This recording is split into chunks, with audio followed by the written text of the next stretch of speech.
안녕하십니까. 오늘은 연예인 건물주 투자 방법 및 분석에 대해서 한번 보도록 하겠습니다. 최근에 PD수첩에 연예인 건물주 투자 이런 거에 대해서 방영을 한 적이 있는 것 같은데, 제가 볼 때는 특별한 내용이 없는데 그래도 일반 사람 봤을 때는 저렇게 하는 게 과연 합법적이냐 이런 생각도 들고, 일단 여러 가지 생각이 들 건데, 그들의 투자 방법을 통해 가지고 시청자 여러분들 향후에 이렇게 건물을 투자하는데 이러한 방법을 이용하면 도움이 될 거다, 이런 생각이 드는 차원에서 한번 영상을 찍어 보도록 하겠습니다. 일단 PD수첩에서 하는 뭔가 하면 적은 자본으로 큰 부를 이룬다, 이런 이야기를 많이 하는데, 제가 알기로는 연예인 중에서도 실패 사례도 상당히 많습니다. 근데 실패 사례는 그렇게 많이 이야기하지 않고 성공 사례만 이렇게 이야기하는 경우가 많은데, 물론 이제 성공적인 투자를 했겠죠. 그러면 일단 그 방법을 한번 보도록 하겠습니다. 일단 법인 설립 후에 부동산을 매수를 합니다. 이것은 절세, 세금적인 부분에서 있죠. 보통 많이 합니다. 그래서 보통 작은 건물 같은 경우에는 개인 이름으로 하고, 좀 건물 규모가 크면 법인 사업자로 하는 경우가 많습니다. 그래서 주로 양도세, 그다음에 취등록세 같은 경우도 법인 소재지를 어디로 할 거냐, 보통 지방 같은 경우는 큰 영향이 없는데, 서울 같은 경우에는 법인을 서울 내에 하면 취등록세가 조금 2배 나옵니다. 근데 경기도나 타 도시에 법인 사업자를 만들고 서울 시내에 있는 건물을 사게 되면 취등록세가 절반으로 줄어든다, 이런 거. 그다음에 상속 증여에 대한 이야기는 거기 필수 없는데, 향후에 상속 증여도 좀 유리합니다. 그래서 이런 이유로 법인 설립 후에 건물을 매수하는 경향이 있습니다. 그 다음에 레버리지를 최대한 이용했다고 했는데, 보통 법인 설립하고 흔히 말하는 대출을 내면 보통 한 80%까지 용자를 해줍니다. 일반 개인 사업자 했던 경우에는 한 70%까지, 80%까지는 일반 서민 같은 경우에는 조금 더 추가적으로 신용대출까지 끼우면 80%. 근데 거기 보면 모 연예인 같은 경우는 90%까지 대출 이렇게 냈다 하는데, 그건 좀 특수한 경우죠. 그래서 또 투자 방법에 보면 값비싼 건물을 매수합니다. 그러니까 아주 서울에 있는 핵심 상권이죠. 핵심 상권에 있는 건물을 매수를 합니다. 조금 더 구체적으로 알아보도록 하겠습니다. 법인의 장점 보겠습니다.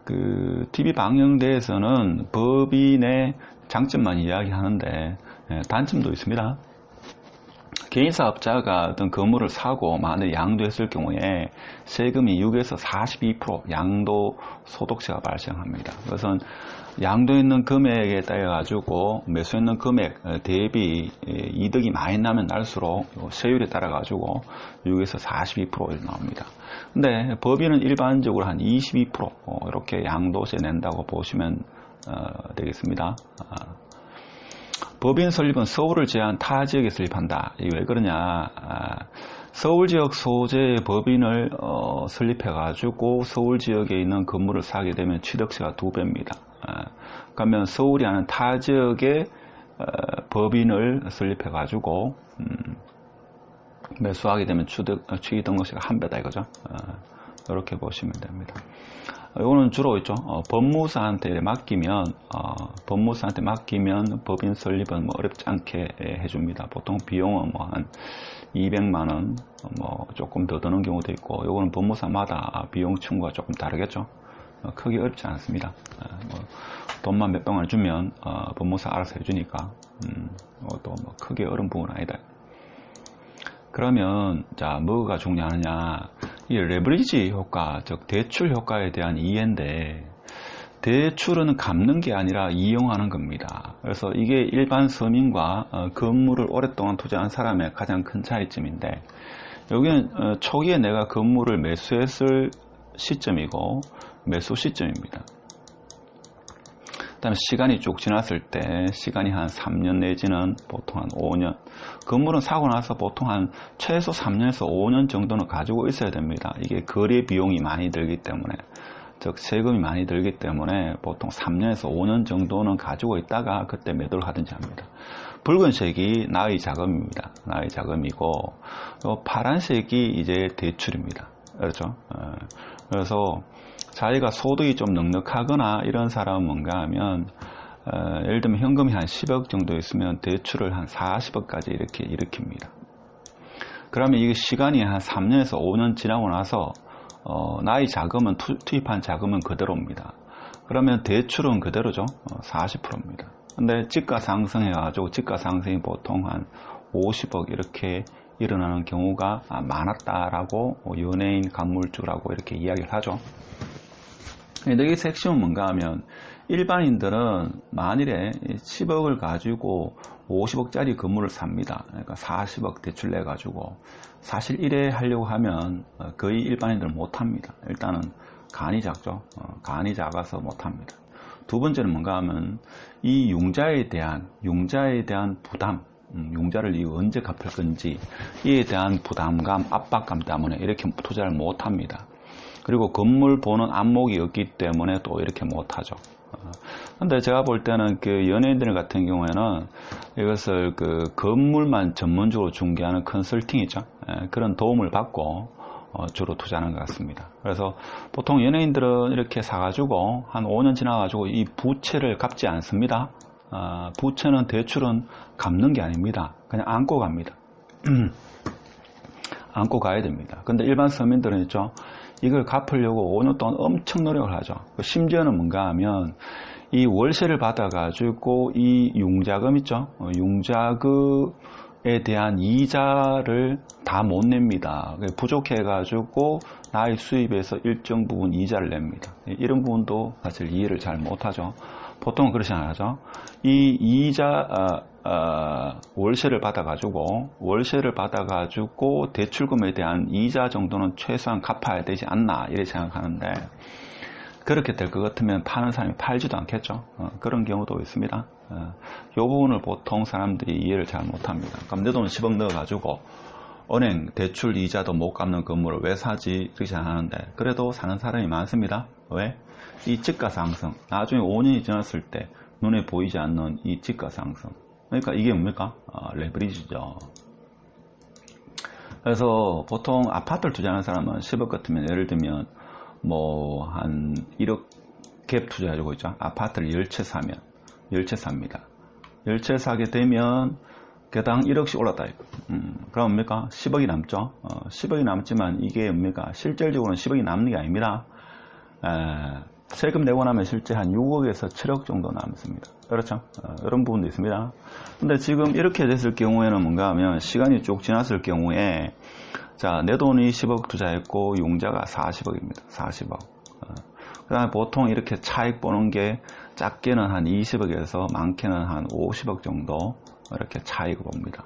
그런가 하면 전체 금액이 50억이기 때문에 보통 한 5년 지났을 때 한 40% 정도 수익 40% 정도 수익 봤을 때는 이게 한 20억 정도 상승하죠. 그래서 연예인이 투자한 건물은 뭐 배가 올랐다 이런 이야기 하는 이유가 이런 겁니다. 그래서 이게 쉽지가 않죠. 그래서 이 금액이 전체 금액이 크면 이게 뭡니까? 눈송이라고 봤을 때 이게 구르는 게 있죠. 몇 번 구르면 이게 엄청나게 커집니다. 그러니까 전체 부동산 금액의 가격이 작으면 이게 구른다 하더라도 이게 금액이 많이 부풀어 오르지 못합니다. 그러한 것도 이해를 하셔야 될 부분이다. 그래서 중요한 거는 마인드와 안목이죠. 마인드와 안목이다. 그래서 연예인들 중에 그 TV 영상에 보니까 대부분 성공한 사람은 나오는데 제가 볼 때는 다 성공하는 거 아닙니다. 일부 성공한 사람만 나오는 거지 실패한 사람도 연예인 중에는 적지 않습니다. 그래서 연예인은 부동산을 보는 안목보다는 지인이나 컨설팅을 통해 가지고 매수를 합니다. 근데 일반 서민들은 사실 10억 가지고 있죠. 10억 가지고 많으면 한 20억에서 25억 정도의 건물밖에 못 삽니다, 이게. 그렇죠. 융자의 무서움을 오랫동안 했죠. 이렇게 이야기를 많이 들었기 때문에 못 산다 이거죠. 그래서 마인드는 모방 심리 행동 이랬는데 이게 무슨 말인가 하면 이제 연예인들이 이렇게 하니까 일반 사람들도 뭡니까? 연예인들 하는 것을 따라 하려는 그런 경향이 있습니다. 제가 볼 때는 결코 바람직한 건 아닙니다. 그러니까 많이 알아야 되죠. 부동산 보는 안목이 있어야 됩니다. 그리고 연예인들은 10억짜리, 자기 돈 10을 갖고 50억짜리, 뭐 60억짜리 이런 걸 살 수 있는 게 뭔가 하면 일단은 수입이 많다 이거죠.